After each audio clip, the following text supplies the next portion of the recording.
Oi, oi, oi.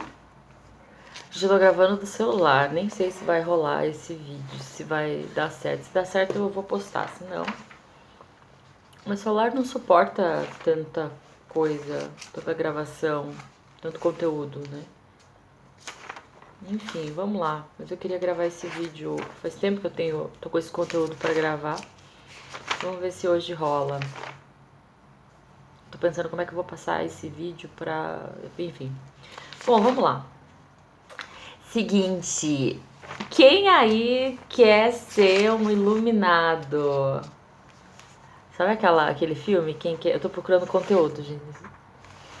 Quem quer ser um milionário? Sabe aquele filme? Quem quer ser um milionário?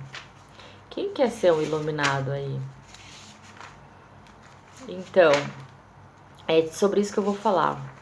Por que a gente busca esse conhecimento? Por que eu busco essa expansão de consciência? Onde que eu quero chegar com isso? Esses assuntos pipocaram a minha vida nesses últimos dias porque uma amiga minha veio com esse assunto. Ela comentou que em contato com uma amiga dela, falando tudo que eu tenho feito, enfim, achei que ela disse assim: "Nossa, sua amiga está caminhando para iluminação". Aí aquela frase, eu estou caminhando para iluminação, eu dei um passo para trás, porque eu sou uma pessoa que eu tenho um ego, então eu não me vejo zero ego. Já viu uma pessoa iluminada? Eu vou deixar um vídeo do Eckhart Tolle, que é uma pessoa iluminada que está viva, e vocês vão ver como é que ele fala, como ele se porta no mundo. Ele tem o ego muito sutil, é um ego imperceptível quase. Ele fala assim, a pessoa pergunta uma coisa para ele respira e fala, assim, totalmente inspirado. Eu não me imagino nesse nível, né? Me lembrou também. Então eu fiquei um pouco assustada quando falou que, peraí, me iluminar, não, mas não é pra isso que eu faço, porque não é pra isso que eu tenho esses. Eu busco esse caminho todo. E aí eu pensei, eu busco, eu comecei a me questionar por que eu busco. Porque eu quero ser quem eu sou de verdade, eu quero me conhecer quem eu sou de verdade. Não quero viver só na, na, na aparência, eu quero viver minha essência. Aí uma voz na minha cabeça falou, você é luz. Aí logo, luz, iluminação. Eu falei, putz, mas será? Mas é pra isso? Eu falei, mas não é pra isso que eu faço todos esses estudos, enfim. E aí informações começaram a chegar que me fizeram entender o porquê que eu busco tanto.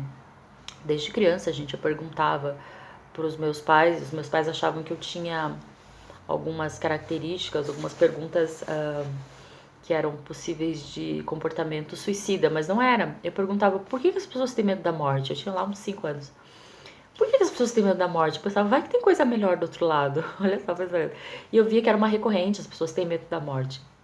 E a morte sempre me. Até hoje, gente, eu vejo uma pessoa assim, muito debilitada, com uma idade já avançada, já caminhando para o próximo nível. Eu acho muito bonito isso. Eu acho que a morte é poderosa. Ela tira tudo aquilo que, sabe, aquela coisa que eu tô aqui para criar coisa, ela tira tudo. Aí eu crio uma religião, acaba. Eu acho maravilhoso. Enfim. Então eu vou falar sobre esses assuntos que pairaram na minha mente sobre por que eu estudo esse caminho. Então vamos lá. Eu tenho feito um estudo que é um processo iniciático. Processo iniciático, coloquei até aqui, é reconhecer a vida de modo integrado, né?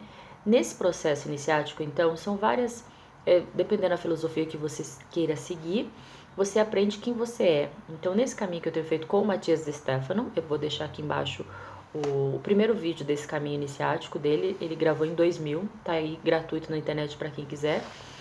É a única questão que ele fala em espanhol e inglês. Então, espanhol eu acho bem fácil de entender. Eu não falo espanhol, mas é bem simples de entender. E nesse caminho iniciático ele explica tudo. Ele explica que nós somos 3 corpos. Nós temos o corpo físico, nós temos o corpo mental e nós temos o corpo emocional, né? E esses 3, eles fazem parte um do outro. Então, não tem como um deles estar debilitado e você está pleno, né? Então, ao contrário do que se pensa, eu vou só meditar e eu vou comer tudo que eu quiser, não tô nem aí para aquilo que eu me alimento, para aquilo que o meu corpo está pedindo. Eu não paro para entender por que o meu corpo pede, sei lá, uma bebida alcoólica, por que o meu corpo pede tanto açúcar. Meu corpo, eu como muito açúcar. Tudo isso tem uma razão de ser, porque o nosso ser é integrado. Então, nesse caminho iniciático, ele explica tudo.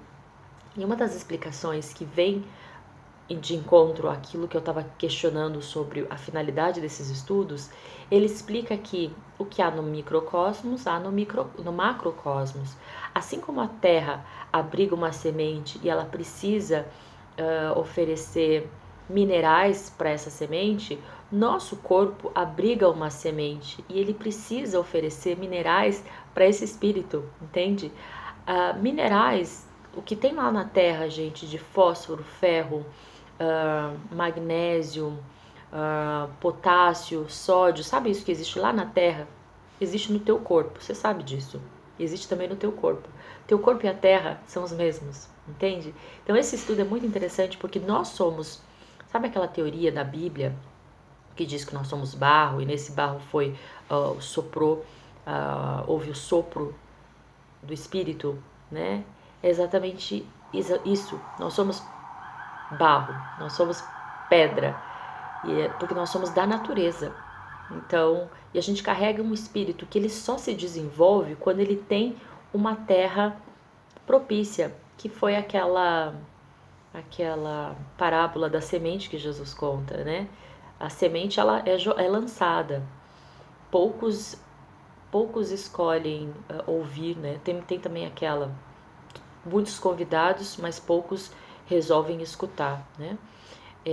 Então essa semente é jogada, esse espírito, essa potência. É incrível que na filosofia a gente estuda também potência. Na filosofia lá, será que foi Nietzsche? Não sei, não foi Nietzsche, foi antes de Nietzsche. Nós carregamos em nós uma semente em potencial. Essa semente tem potencial para se tornar uma árvore, mas para que ela chegue nesse nível, ela precisa de uma série de coisas. Dentre outras coisas que está no nosso corpo físico, está no nosso corpo mental, mas está no nosso corpo também sentimental. Os sentimentos são para o corpo o que a água é para a terra, tá?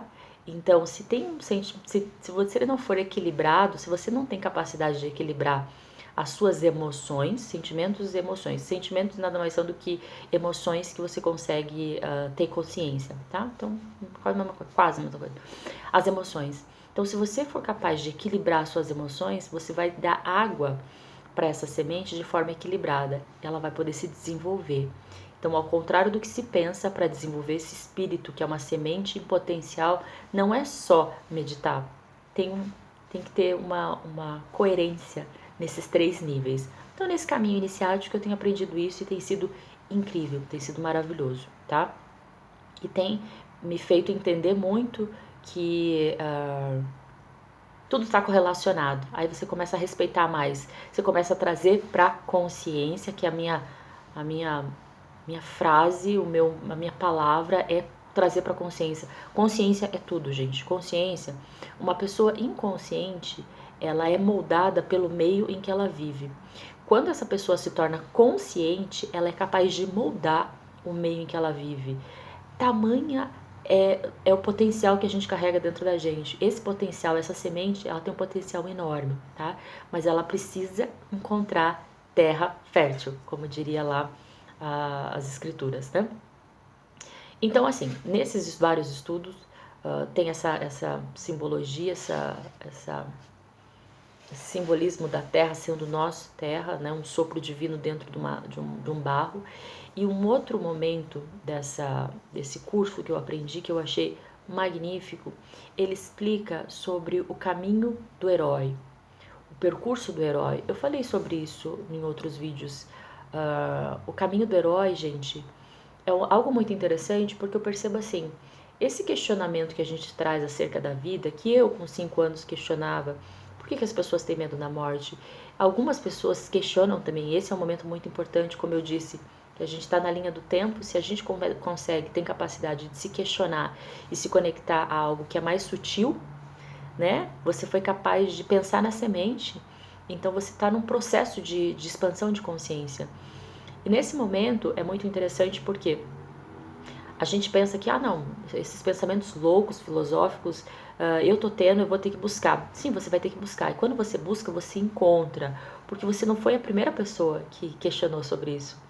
Sabe a tragédia grega que os gregos, lá em 500 a.C., acho que foi até antes, enfim, traziam como o mito do herói, e tinha mitologia, tinha deuses, tinha a guerra entre o bem e o mal, sabe tudo isso?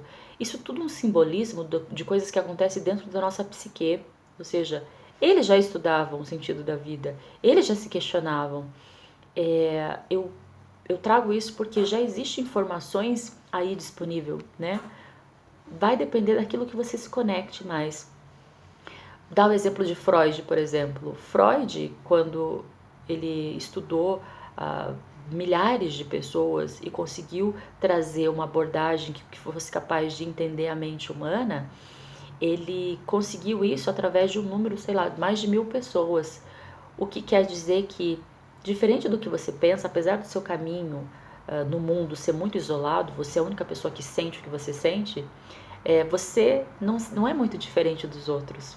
Então, entendendo o caminho que as outras pessoas percorreram e conseguindo aprender com os erros dos outros, né, e também com os acertos, você é capaz de encontrar essas respostas, porque elas já foram feitas e, diferente do que a gente acha, nossa mente funciona de um modo muito parecido. Então, a mitologia grega falava da tragédia grega como algo que acontece dentro da nossa psique, lá no século XX, é século XX? 19. Enfim, Freud também estudou a mente humana e os filósofos estudam isso. O que eu quero dizer é que tenha em consideração que as informações estão disponíveis para serem acessadas. Então, esse estudo que eu faço de autoconhecimento, que eu não tenho a intenção final de chegar à iluminação, mas eu tenho uma intenção. A minha intenção é me tornar consciente. Como eu falei, se tornar consciente das minhas escolhas, eu vou entender, eu vou conseguir criar de acordo com o que o meu coração vibra, tá? De acordo com o que o meu coração pede e não de acordo com um apelo externo, inconsciente. É por isso que eu estudo tanto o autoconhecimento. Um outro momento também dessa questão de se tornar consciente, fugiu da minha cabeça agora o assunto que passou na minha mente. Deixa eu dar um pause para lembrar. Lembrei. Eu fiz um vídeo falando disso, na verdade, que o espírito, ele é criador. Essa semente em potencial que ela se desenvolve em você quando você diz sim, quando o solo é fértil, quando você está consciente, esse espírito tem um potencial incrível e ele quer se manifestar. Então, assim, como existem os corpos sutis, que eu já falei, né, existe uma alma, a física quântica trabalha sobre isso, que nós somos corpos sutis, nós somos vibração, nós somos frequência, e a partir dela que transforma-se em matéria. Então, quando você está aqui, esse corpo, tem alguém que quis se manifestar nesse corpo para viver essas experiências, essas emoções que só nós, humanos, sentimos. Mas existe um potencial e um interesse de criação. Esse ser quer se manifestar, esse ser quer criar. Não existe nada pontual, eu quero criar isso ou aquilo. Não, ele quer criar, entende? Crie. E ele tem potencial para isso. E ele só se desenvolve quando você permite, ele só se desenvolve quando você aceita, mas não existe algo pré-determinado. Eu já fiz um vídeo falando sobre isso. Esse é o poder que tem a criação. Nós somos seres criativos. Nesse momento da nossa evolução, diferente dos animais que eles têm sentimentos também. Os animais têm sentimentos, eles são capazes de expressar carinho, de expressar necessidade de viver em sociedade, de ter relacionamentos, mas eles não são conscientes do poder de criação. Nesse momento humano, para que a gente seja inteiramente e plenamente humano, para isso que é muito importante estudar a finalidade de ser humano, ser quem você veio para ser, você entende que você é criador. E como criador, você cria com base em uma necessidade, mas não uma necessidade de falta, né? Quando a gente é inconsciente, a gente cria... Deixa eu tomar um café. Café descafeinado. Eu falei que é descafeinado porque eu acho que ele não afeta a garganta, mas não tem nada a ver. Enfim. Então, assim, esse ser que quer criar, que quer se desenvolver, ele quer experimentar essas criações e ele tem potencial para isso. Mas você não pode criar na falta, né? Então, assim, o poder da manifestação, o poder da atração, ele tá muito ligado à falta, né? Eu quero acessar um carro, uma casa, um namorado, entende? Eu quero criar isso. Isso é falta. Isso está mostrando que você sente falta de alguma coisa. Então, esse ser, quando ele desperta em você, quando você permite que ele se desenvolva e crie, ele cria com base na abundância. Ele cria com base em que não existe limites. De forma geral, ele cria para o todo, para tudo, e não só para você, porque nós somos uma célula dentro desse organismo total. Se você cria só para você ainda tem pensamentos egoístas, né? E esse pensamento, ele está muito ligado ao animal. Então você não está evoluindo para o ser humano que você nasceu para ser, que cria, que desenvolve para o todo, para tudo, tá? Esse processo, como eu estou falando muito, batendo na tecla de... Existem muitos estudiosos que já estudaram sobre o propósito da vida, já estudou sobre a psique humana, já estudou sobre como a mente funciona, como o nosso estado de emoção influencia na nossa manifestação, no nosso corpo. Doenças psicossomáticas, elas acontecem por conta dessa inconsciência das emoções. E aí, eu ia falar de Nietzsche também, mas eu vou pular para o assunto do caminho do herói, né? Estuda-se muito na tragédia grega o caminho do herói. O caminho do herói nada mais é do que aquele príncipe, não é príncipe, né? Aquele rapaz que vai buscar a donzela no castelo. A donzela no castelo é a alma, porque ela é frágil, tá? E antes de acessar esse castelo, que é muito difícil de alcançar, é uma coisa intangível, é algo muito fora da realidade daquele rapazinho, né, que tá ali desbravando uma aventura para acessar essa donzela, que é a nossa alma. Ele passa por monstros, ele passa por dragões. Esses dragões, ele tem que lutar contra eles para conseguir se desenvolver. Cada vez que ele consegue eliminar uma das batalhas, ele consegue transpor uma dessas barreiras, ele se desenvolve mais, ele cresce mais. Isso é extremamente simbólico, os gregos falavam sobre isso.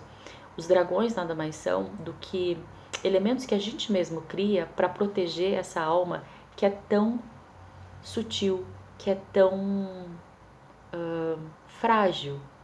A gente cria monstros para nos proteger. Então, sabe essa coisa de o pânico? Eu tenho depressão, eu tenho medo, ou eu sou uma pessoa rancorosa, eu sou uma pessoa amarga.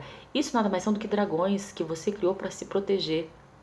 Eu, por exemplo, já tenho nesse meu papel há muito tempo eu sou uma pessoa muito reativa, sou uma pessoa que estou sempre pronta pro combate, né? A minha postura diz isso, o meu modo de falar diz isso, e isso é uma característica minha. E isso mostra de mim que isso é um dragão que eu criei para proteger algo frágil em mim, né? Nas relações, de forma geral, todas as relações têm pontos positivos e negativos. Estou lendo esse livro agora do Hellinger, que é o criador da cura sistêmica, a assimetria oculta do amor. E ele fala sobre as relações, como existe o dar e receber. É necessário um equilíbrio, né? Nas relações, de forma geral, é necessário um equilíbrio. enfim, eu ia falar de pais e mães, mas eu não vou falar disso porque o assunto não é esse, mas enfim, muita coisa. Mas é necessário um equilíbrio. Então, nesse meu modo de agir no mundo de forma muito reativa, eu parto do pressuposto que eu não preciso nada de ninguém, que eu sou autossuficiente. Então, numa relação em que eu entro na discussão, de forma geral, eu não quero identificar os pontos positivos e negativos. Eu não discuto uma relação, eu termino uma relação. Isso é um medo meu. Isso é um dragão que eu criei para proteger algo em mim. Como eu não tenho essa força, porque alguém que chega e consegue identificar, não, eu preciso disso, ter a humildade de dizer do que ela precisa, do que ela não precisa, ou tem a humildade de reconhecer, não, nesse ponto eu estou errada. Talvez eu não queira entrar numa discussão saudável porque eu tenha medo de perder a razão. Então eu digo, não, então eu nem discuto.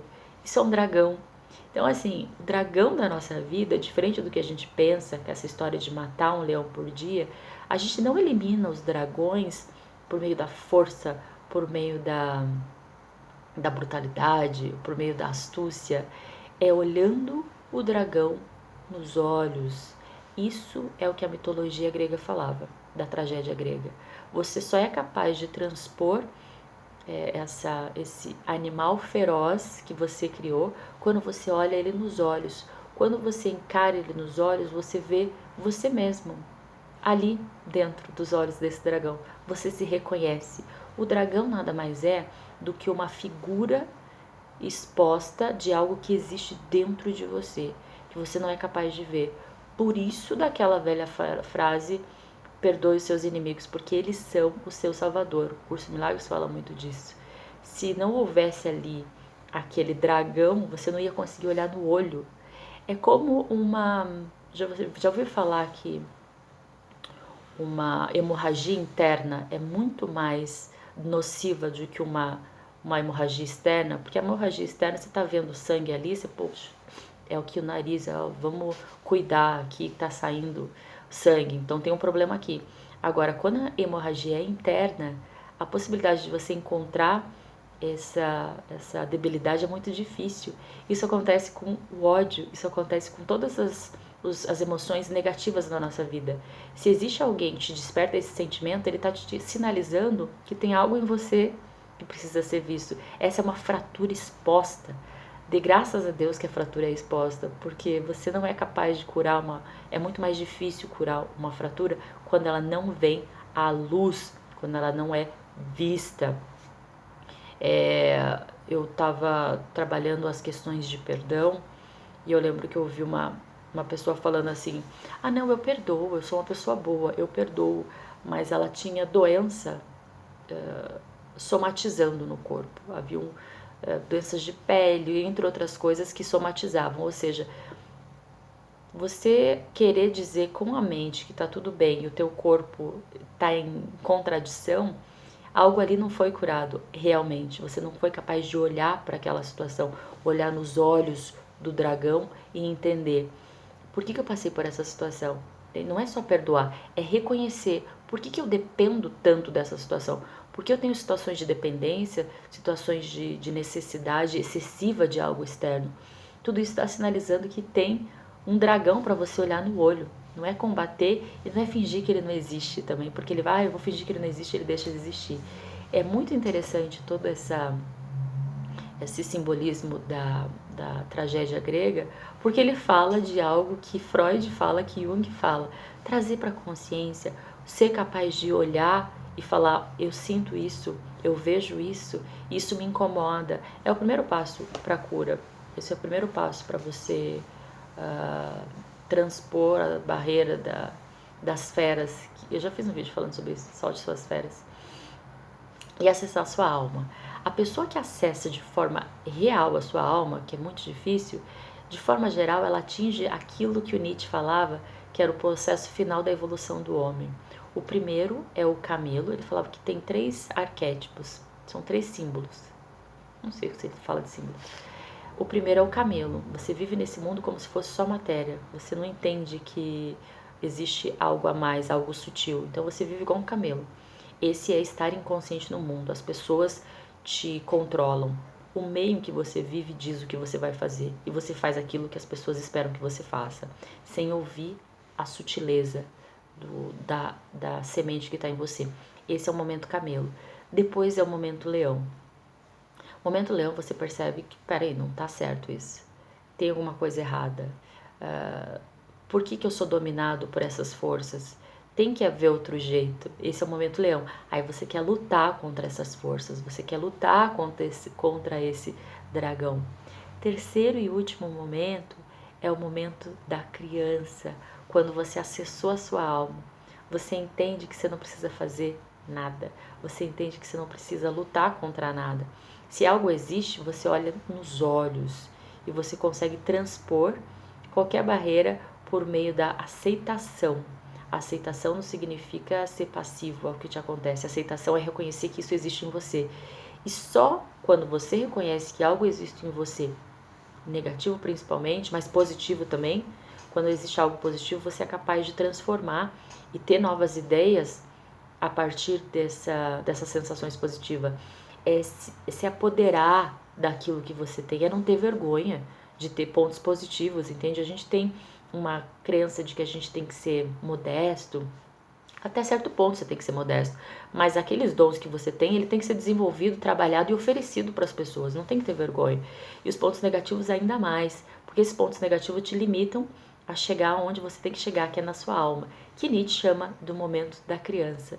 E nesse momento é um momento de muita fortaleza. Você não tem vergonha de quem você é, do ponto de vista positivo, e você também não tem vergonha de quem você é do ponto de vista negativo. Você já viu uma criança não querendo atrapalhar? Ela fala, ai não, não vou pedir comida agora porque eu vou trabalhar. Não, ela pede porque ela precisa, entende? Ela age no mundo conforme ela precisa agir. Mas ela também ela é doce, ela é vulnerável. Ser vulnerável é uma característica só dos fortes. Não é qualquer um que consegue ser vulnerável. Trabalhar vulnerabilidade quer dizer, eu ofereço para você o melhor de mim, indiferente do que você vai me oferecer. Se você tem algo bom para me oferecer, que bom. Se você não tem algo a oferecer, não. Eu vou continuar buscando o que eu preciso, entende? Você não se prende a nada. Eu acho que é isso. Eu vou terminar o vídeo falando de um... Espero que tenha ficado claro. Essas várias informações que eu passei aqui agora, elas vieram da minha questão de por que eu busco o que eu busco, por que eu quero estudar tanto autoconhecimento. Porque eu podia estudar só psicologia, mas para mim não é o suficiente.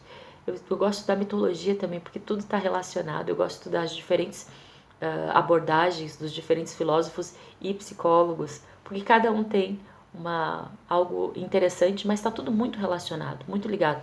Por que eu sou apaixonada por isso? E aí eu entendo que a minha finalidade não é a iluminação. A finalidade para buscar tudo isso é iluminar o meu caminho. Um caminho iluminado, eu tenho a capacidade de mudar esse caminho. Quando tem luz, né? Quando ele está apagado, eu tenho medo. Quando ele tá a luz acende, talvez eu não goste do que eu esteja vendo, mas eu não consigo mudar nada com a luz apagada. Essa parede está suja. Pelo menos eu tô vendo que ela tá suja. O que eu vou fazer a respeito? Isso é se tornar responsável. Eu sou responsável por limpar essa parede. Eu vou lá e limpo essa parede e eu vou tornar o que eu desejo. Isso não significa que eu tenho um caminho único. Eu posso mudar de conceitos muitas vezes. Isso é também manejar o ego. Porque às vezes a gente tem um ego tão fixo que a gente pensa que não, eu preciso manter os meus conceitos muito bem definidos, afinal de contas, isso sou eu no mundo. Esteja aberta a mudanças, porque nesse processo de estar aberto a um ego mais flexível, não estou dizendo que você vai matar o ego, estou dizendo que você vai ser mais flexível. Sabe aquela pessoa que tem um pensamento fixo? Essa pessoa sofre muito, ela cria muitos dragões para proteger essa parte vulnerável. Então, deixar ir também aquilo que não combina mais com seus conceitos é importante, porque você aprende a morrer durante a vida. Eu, quando tinha 10 anos, eu tinha alguns pensamentos, eu era uma pessoa que não existe mais. Ela morreu com 20 anos, a mesma coisa. A pessoa que eu tinha com 20 anos não existe mais. A Marisa com 30 anos também não existe mais. Ela passou, ela morreu. Se eu não me apego a nenhum desses egos, a nenhuma desses conceitos, eu estou me preparando para um final que é inevitável, que que é a morte, que todo mundo tem tanto medo, todo mundo tem tanto, ai, o Jô Soares morreu, que triste. Triste por quê, gente? Eu achou que ele ia ficar vivo a vida inteira? Ele morre. Aqui na nossa sociedade ocidental, a gente tem muita dificuldade em lidar com a morte. Tô falando disso porque quando eu tinha 5 anos eu questionava o porquê da morte. E hoje eu entendo por que as pessoas têm medo da morte. Porque elas não sabem viver. Simples assim. Elas estão tão apegadas a conceitos, elas estão tão apegadas a forma que elas atingem durante a vida, que quando chega lá com os 90, 98 anos, de forma geral essa pessoa desenvolve uma Alzheimer, uma debilidade em que ela está presa a um padrão que ela viveu. Tem muitos, eu estudo muitos velhinhos também, sabe, que estão passando por esse problema, e às vezes eles acordam de manhã, eles já têm 90 anos, os filhos deles já têm 60 anos, e aí eles levantam e perguntam: cadê minha menina? Aí a filha fala: mãe, eu sou tua menina. Não, não, minha filha não é velha, minha filha é uma criança. Ela se recorda dela como mãe naquele momento que ela precisava dar suporte para a filha. E às vezes essa imagem dela, que já morreu na vida física, mas não morreu na mente dela, continua. E ela tem dificuldade de se desapegar. É porque é uma sociedade que está muito apegada aos conceitos que a gente atinge durante a vida. Quando você aprende a morrer durante a vida, deixa aí, morreu, acabou, passou, deixa aí. Você está se preparando para a morte também. Então você está se preparando para viver, para criar o melhor de você. E quando esse caminho acabar, você está pronto para dizer. E aí vem a frase que eu lembrei ontem, que eu não sabia que era da Bíblia. Tive que buscar no Google. Essa frase que veio é: combati o bom combate. Eu falei: gente, mas de onde veio essa frase? Eu achei que fosse um hino, achei que fosse... Não, tá em Timóteo. Eu achei lindo morrer na reta final da vida, falar: eu combati o bom combate. Eu vim aqui e criei o que meu espírito queria que eu criasse. Eu fui capaz de deixar nesse mundo uma árvore. Essa semente se desenvolveu e se transformou numa árvore. Isso eu deixei para o mundo. E eu mais uma das mortes, porque você morre durante a vida várias vezes. Se você se permite renascer, né? É morrendo que se vive para a vida eterna. E eu peguei essa frase no Google, do combati o bom combate. É isso que é a vida. E é para isso que eu estudo o autoconhecimento. Não é para me iluminar, é para viver de forma coerente, entende? Uma hora que eu morrer, eu falo: combati o bom combate. Olha só que linda essa frase de Timóteo 1:7. Pois Deus nos deu um espírito, Deus não nos deu um espírito de covardia, mas de poder. Que lindo, hein? Combati o bom combate. Então você veio aqui para ter medo de lutar contra os dragões da sua vida? Você está com medo porque está protegendo o seu lado sutil, o teu lado frágil, a tua alma, né? Isso é de covardes. Você tem que combater, mas combater não é com guerra, é olhando no olho do dragão. Não é lindo isso? Deus